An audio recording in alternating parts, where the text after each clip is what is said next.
Hello, it's Amy from Be Healthy Enough, where I help women over 50 get moving and feel better, even as those darn aches and pains of age start to creep in.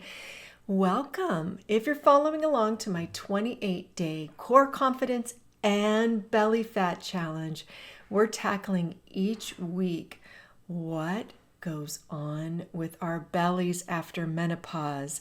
I know, we're kicking this off week one. Why the heck? Why is it starting to store around my middle and it refuses to go? It is it is a fact, and I'm going to dig into the science of what happens. Today we're going to talk about the first thing is hormonal changes. But don't worry, it's not all doom and gloom. You know me, I'm at Be Healthy. We're Be Healthy Enough for a reason. I talk about the science, we talk about the whys, so you can come up with an action plan that fits and feels right for where you're at right now in your fitness journey. Okay? But of course, we all sit way too much, and sitting can be a big reason why our bellies are getting bigger. So this is going to be a walk and learn. I'm going to share all my data. I'm going to go off screen because you're going to put your earbud in your ear and you're going to take a walk with me. We're going to be talking about hormones and everything about that. And then we're also going to take it up a notch. And I'm going to go through some interval training where we're going to first warm up, and then we'll go fast and then slow, then fast, then slow, then fast and slow. I'll give you cues as to when you can kick it up a notch, and I'll actually have some slides on the screen. I don't want you to watch the slides, but they're there to glance down at to see if we're walking fast or slow. All right, I think I've got everything set up. You got your earbud in, or you're at least standing up, or you're walking in place, or you're on an elliptical or a treadmill watching me or watching the slides. Also, if you're wearing a step counter like a Fitbit or your Apple Watch or some fitness device, take a glance at it and notice where you're at with your steps. And at the end, I'll try to remember to go, glance and see how many steps you got during this walk and learn, okay? Now we're going to start warming up, and I want you to go at a really slow pace for this one. Just walking natural.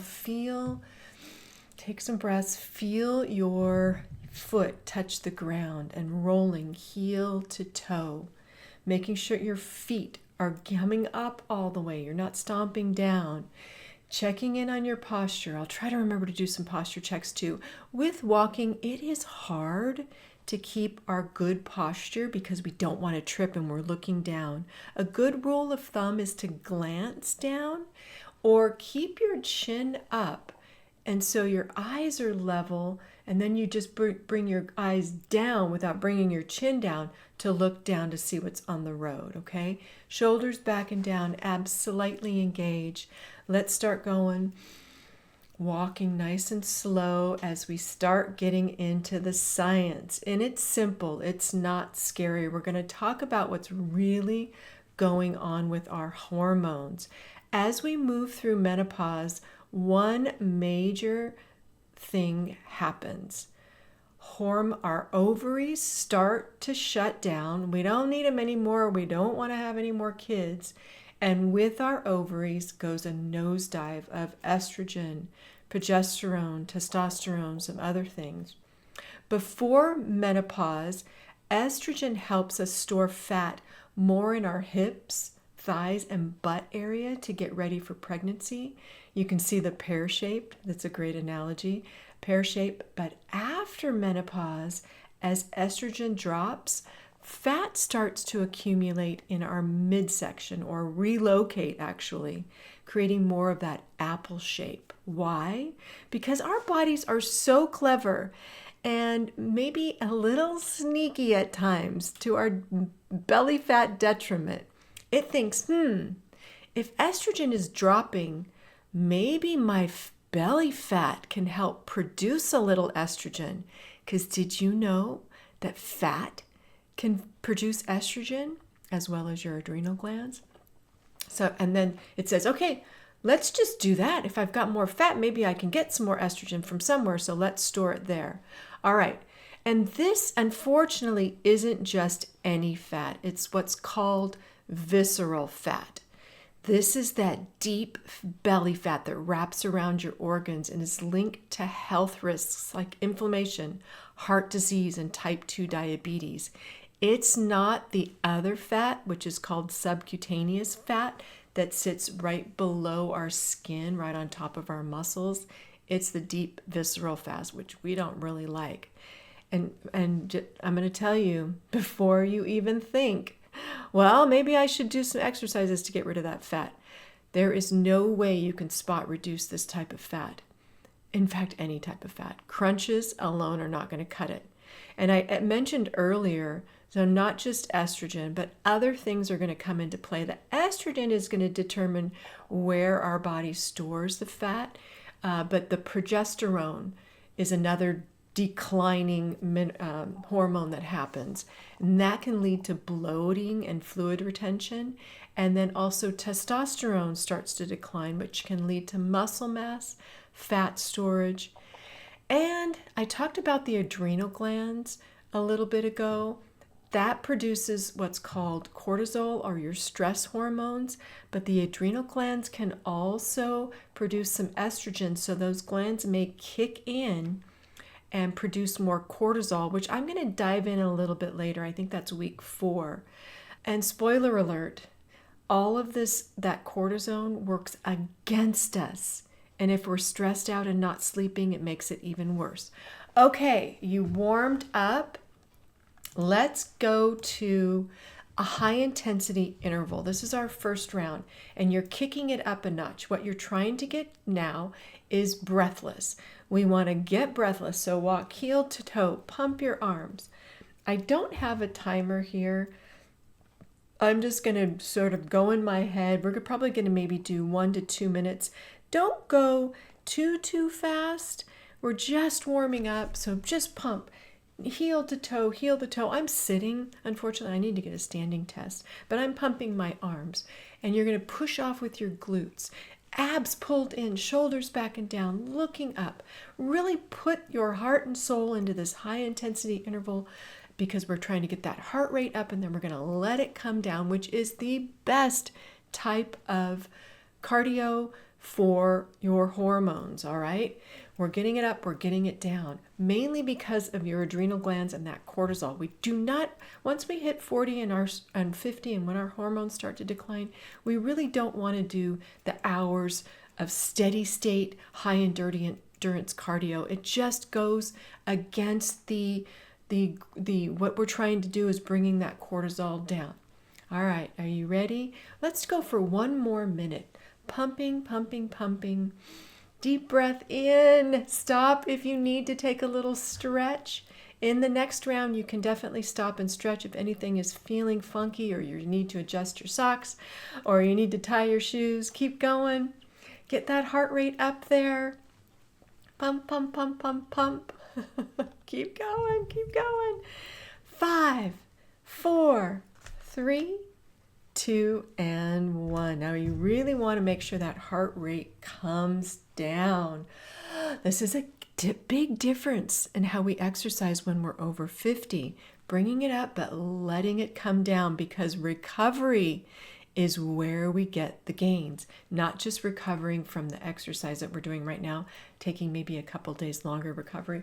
I'm going to talk much more about that later, but we're just scratching the surface. Time to recover. Let's talk about what's out of control and what is not in this midlife belly fat era, okay?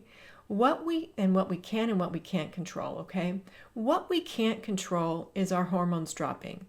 You can go on hormone replacement therapy, and I'm a full proponent of it. They are learning so much more about it. I really want you to make sure you're working with a reputable doctor, somebody that's looking at not just your estrogen, but your progesterone, especially if you still have a uterus. If you've just taken estrogen without progesterone, you could get some bleeding, and if it's not all aligned, you could get more bleeding. And then you should also look at testosterone. So you really need to work with someone that knows what they're doing, that is measuring your blood, taking blood, talking to you about how you're feeling, what's working, what's not, dialing it in. It can take months to dial this in. All right, so don't give up if this is something you want to do. If you've had breast cancer like me, Right now, I'm not allowed to because the cancer that I had is make sure you're going slow, taking a stretch if you need to. The cancer that I had, they can tell. They measure the tumor and it says mine is ER and PR positive, which means it's estrogen receptive and progesterone. So my body right now, what I'm going through, it's only been 2 years. There is a small chance of recurrence, so I'm trying not to do anything to make that come back. But I'm hoping we're going to get more data to say that's not the case, because I know deep down that my HRT did not cause my breast cancer. Deep down, I know that was a fact, and it made me feel wonderful, and it's so good for us. Okay, off my soapbox for there. Other things we can't control is our age, duh. We cannot control that our body's fat storing strategy has changed. It's impossible. Our bodies are getting older, and it's okay. The alternative is not great because if we're not getting older, we're dead, and we don't want to die. There's also some other things we can't control, and that's sometimes outside stressors. Things happen, life happens, our parents get sick, and we are stressed out trying to figure out how to deal with them and their estate and all that stuff. And then also, kids might be causing us stress, jobs, life in general. We can change how we respond to those. I'll talk about that in a minute, but we can't change those stressors. We've got to learn to deal with them. What we can control, how you move, your movement and activity level. And I'm so proud of you for you're not sitting on your butt, right? You are moving with me. Your muscle mass, we're going to talk about that in a minute. Focusing on that, focusing on your nutrition. This is your stress response too, focusing on your stress response. And sleep as much as possible. I know it's so challenging. It takes so much work to figure out your sleep, to figure out ways to deal with your stress. And that's when your daily habits come into play.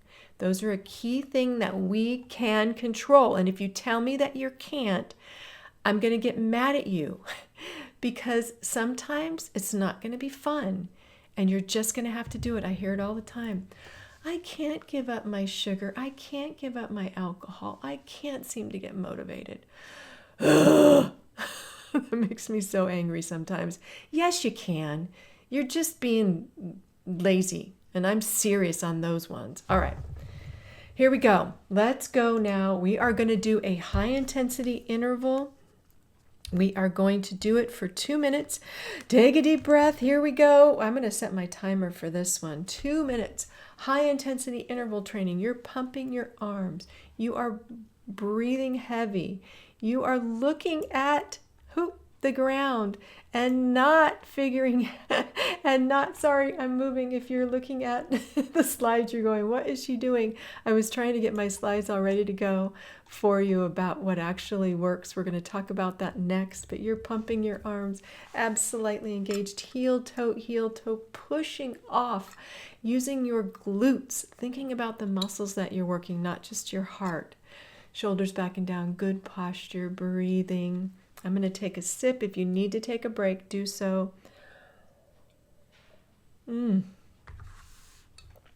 hope you're enjoying where you're at. You're making sure you're paying attention to your surroundings too while you're walking. If you're on the elliptical, you're pushing yourself maybe at a higher incline or a faster speed, or you're just moving faster if you're standing up, watching and listening to me. Come on, we've got less than a minute yet. Pump your arms. Deep breath. We're going to talk about what actually works. Isn't that a fun subject now? Yes, it's all about building strength and confidence from the inside out. This is the key. What actually works. It doesn't have to be inevitable that we get belly fat. And it's not about being skinny anymore. It's about being strong and confident. And that's what we're going to talk about next. 10 more seconds. 9, 8, pump. Go faster, faster, faster, faster. Keep going. 4, 3, 2, and 1. Good. Let's move to the next slide if you are watching. What actually works? Now, the intervals of slowdown are going to get a little bit shorter. Be prepared. And we're going to go just for a minute for our fast intervals, but you should be pretty warmed up now, taking a break if you need to. What actually works? Strength training is queen, actually king. Muscle is magic. Muscle burns more fat than fat. And so if you've got more muscle mass, you're going to have a higher metabolism, meaning you're going to burn more calories just at rest than someone that's got a higher fat ratio. Muscle supports your joints so you can move more. It is our menopausal Spanx. Think about that. Think about pulling on those Spanx. That's what your muscles do. It sucks in everything. Your scale may not budge, but your clothes may fit tighter the more muscle mass you have. And if you're getting serious about this too, I might recommend you get a scale that measures your fat muscle mass, because what you want to do is not look at that number on the scale. You want to make sure that your muscle mass is going up and your fat is going down. There's been a lot of craze with these, excuse me, GLP-1s, Ozempic, Wegovy, all of those.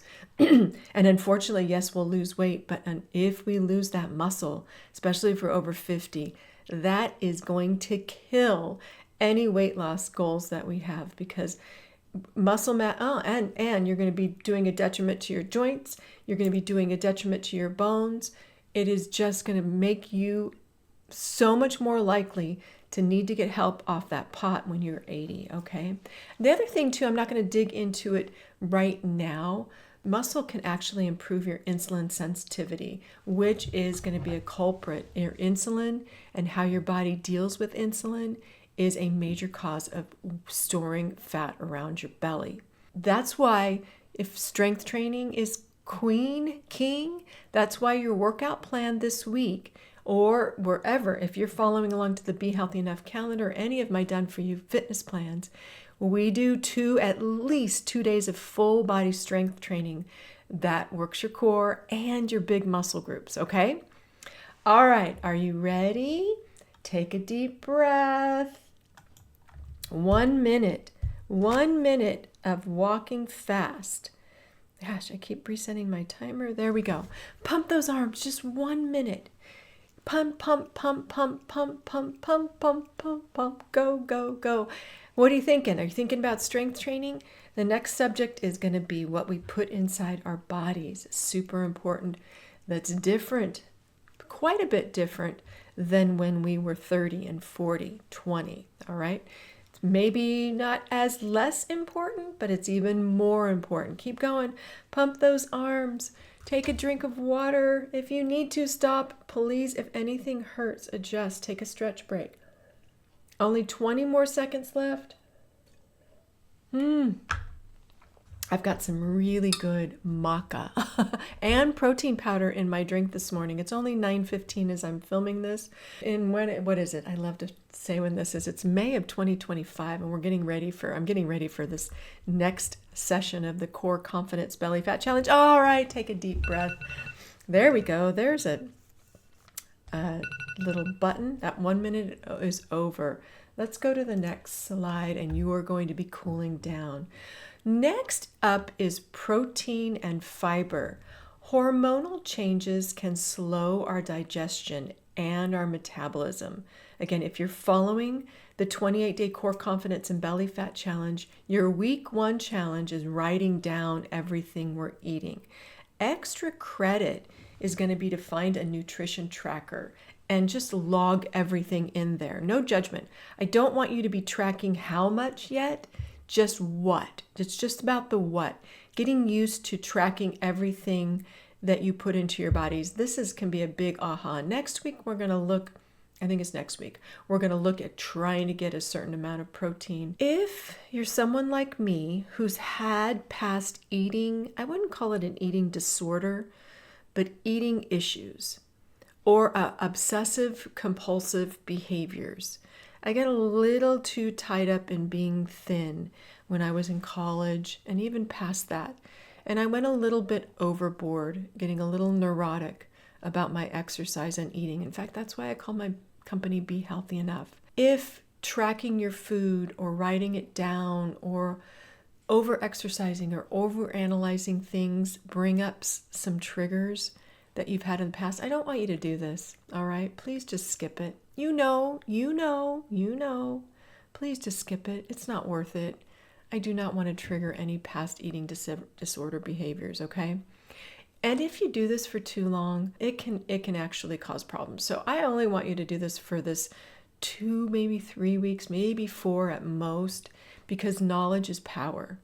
And the more we know about what we're putting in our bodies and what we might need to change, the more success we're going to have. Yes, you can willy-nilly do this, but if you really want to make a difference and see some changes in your belly fat, this is the only way, okay? Our experts suggest that protein, about 20 to 30 grams at every meal, is ideal.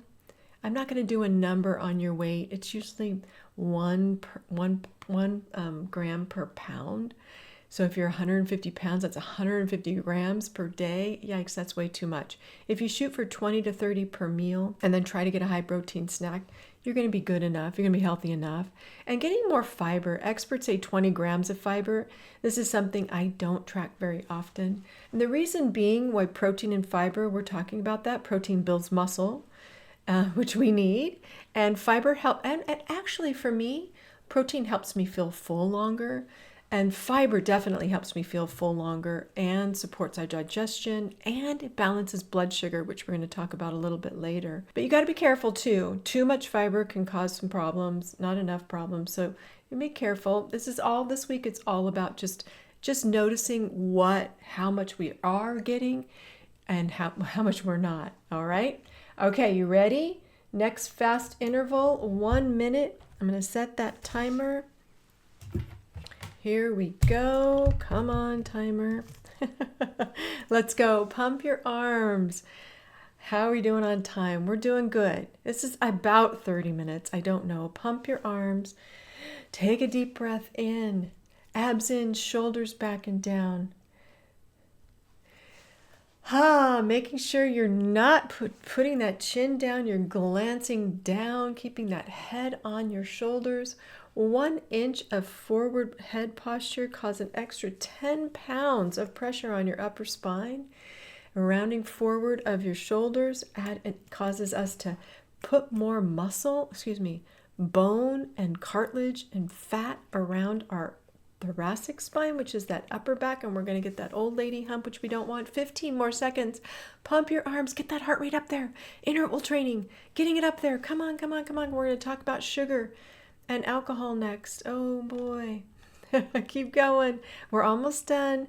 3, 2, 1, and relax. Good.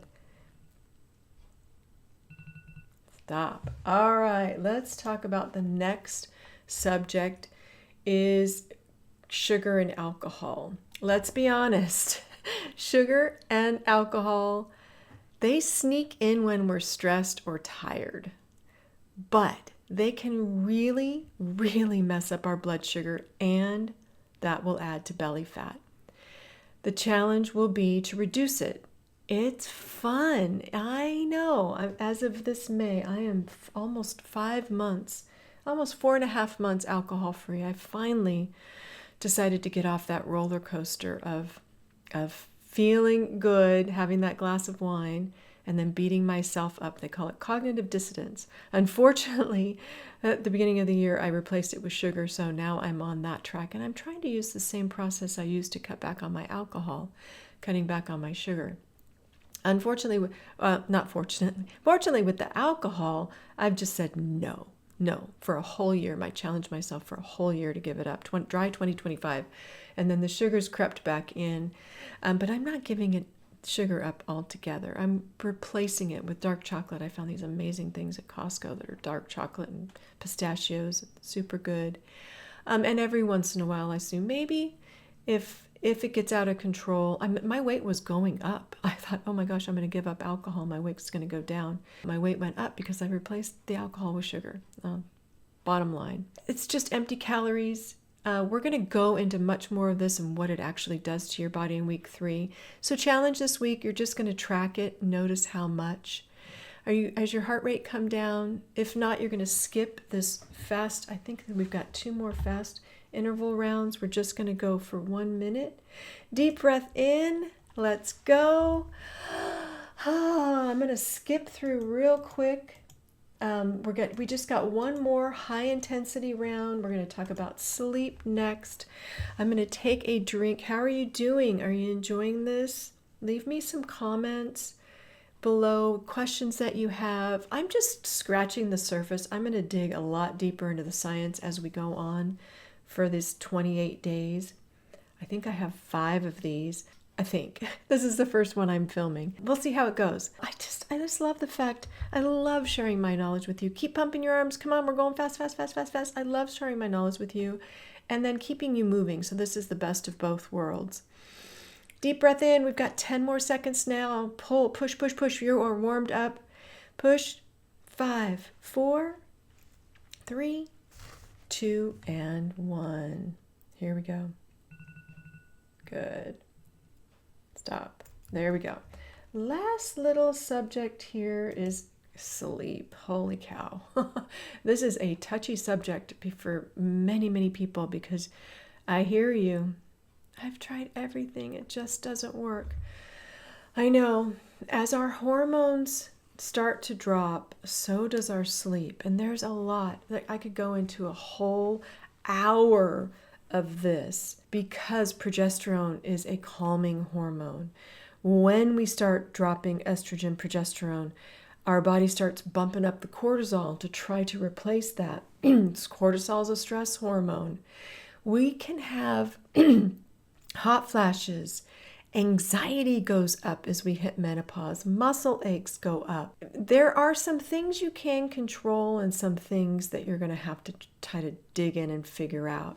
If you're going to bed at midnight, scrolling through your laptops, your phones, your devices, watching TV, you're going to have to start shutting down those things, getting a nighttime routine.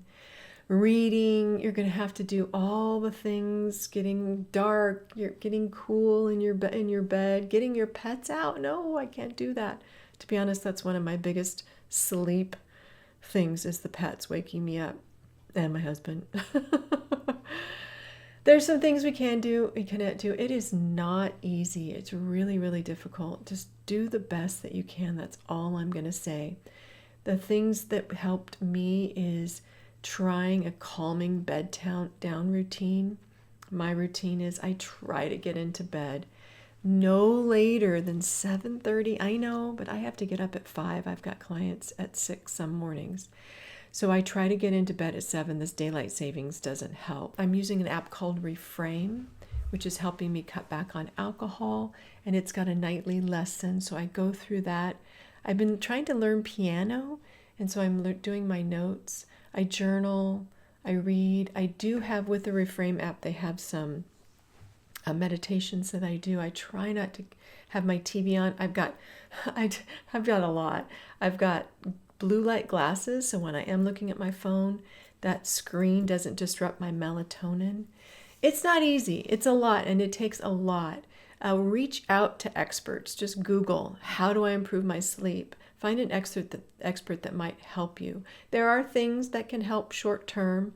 Melatonin for some, not for me. Ambien, I don't recommend it. A lot of problems. Sleeping aids, they can help for a short time. Getting some therapy, trying to deal with the things that wake you up at night, right? All those things that you wake up.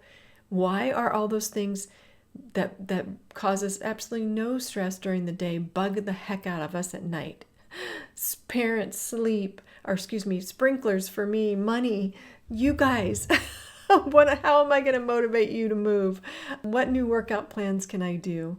You don't have to do everything perfect. You just have to keep showing up. And I'm here, and the whole community is here. We share so much in the community. Are you ready for your last interval? I think this is the last one. Okay, last one, 1 minute. Deep breath in. Let's pump your arms. Go, go, go, go, go, go, go, go, go. Deep breath in. That is it. I'm going to show one more slide as we cool down. Deep breath in.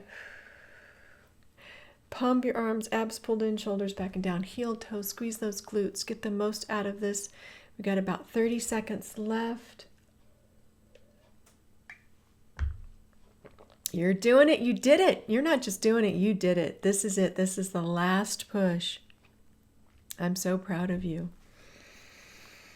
Push, push, push. 20 more seconds. Yep. You learned a lot today. You learned a lot about protein and fiber. Oops. You learned about cutting out sugar and alcohol, your hormones. Strength training is queen. And done. Relax. Let's go through the next slide, which is just this nice cool down. Now I really want you to walk slow. Let's walk slow for just another minute. So what is your action plan this week? Yep, your hormones are changing. There's nothing you can do about that, but you're still in charge. This week, I want you to focus on moving your body. Use our workout calendar. Use that. That is layered. It's all laid out. All you have to do is press play, because I make sure that has the over 50 fitness formula, 2 days of full body strength training. Get some recovery days, cardio days, posture, balance, core work, stretching recovery, as I already said.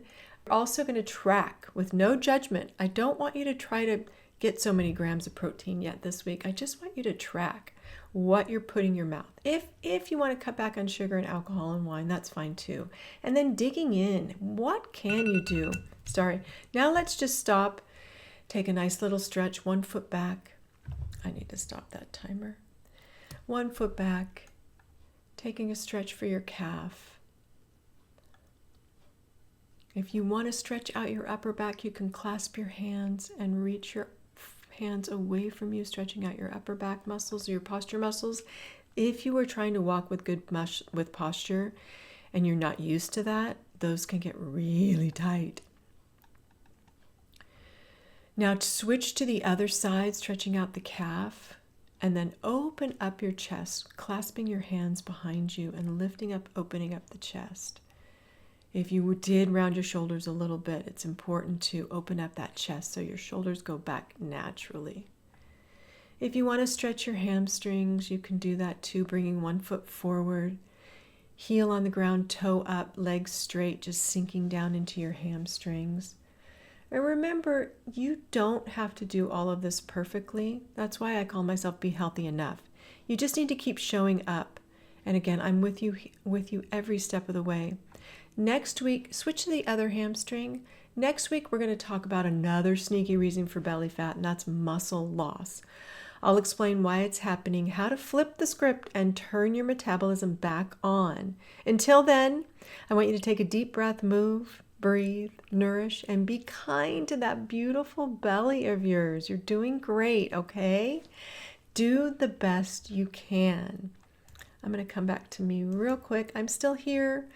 Go on with your day. And again, reach out if you have any questions. Thank you. I'll see you in the next video.